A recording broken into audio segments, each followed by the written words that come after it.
నాకు తెలిసిన ఒక 2 మాటలు చెప్తాను. అది నిజమో కాదో మీరే చెప్పండి. నాకు తెలిసినంత వరకు మన లైఫ్ హ్యాపీగా ఉండాలంటే ఒక పెద్ద ఇల్లు, ఇంకా ఒక లగ్జరీ కారు, మన బ్యాంక్ బ్యాలెన్స్ ఎప్పుడు 1,00,000 ఉండి, మనం వీక్లీ ఒక సినిమాకెళ్తా, మంత్లీ ఒక ట్రిప్‌కెళ్తా అంటే మనం హ్యాపీగా ఉండమండి. మరి ఎలా హ్యాపీగా ఉంటాము అని మీరు అడగొచ్చు. దానికి కూడా నేనే సమాధానం చెప్తాను చూడండి.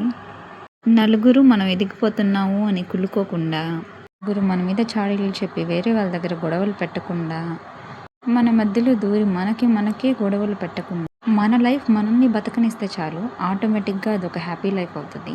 ఇప్పుడు చెప్తాను చూడండి అసలైన పాయింట్. మరి ఆ నలుగురు ఎవరు అని డౌట్ మీకు రావచ్చు. మన ఫ్యామిలీ విషయాలు, మన పర్సనల్స్, మన లైఫ్ స్టైలు మనం వాళ్ళకి చెప్పుకుంటాం కదా, వాళ్ళే ఆ నలుగురు. నాకు తెలిసినంత వరకు మన లైఫ్ని ఎంత ప్రైవేట్గా ఉంచుకుంటే మనం అంత హ్యాపీగా ఉంటాం. ఎలాంటి ఆస్తులు లేకపోయినా పర్వాలేదు. ఇంకోటి సెకండ్ థింగ్ ఏంటంటే, మనం ఎంత బిజీగా ఉంటే అంత హ్యాపీగా ఉంటాం. మరి అది ఎలా అంటారా? మనం బిజీగా ఉంటేనే కదా ఒకడు వచ్చి మనకి సోది చెప్పడం, మన సోది వాడికి చెప్పేంత టైం మనకుండదు. చెప్పుకోలేనన్ని బాధలుంటే నీకిష్టం వచ్చిన గాడ్ దగ్గర కూర్చొని ప్రేయర్ చేసి ఏడు. ఖచ్చితంగా ఆ ప్రాబ్లంకి సొల్యూషన్ దేవుడే ఏదో ఒక రూపంలో నీకు ఇస్తాడు.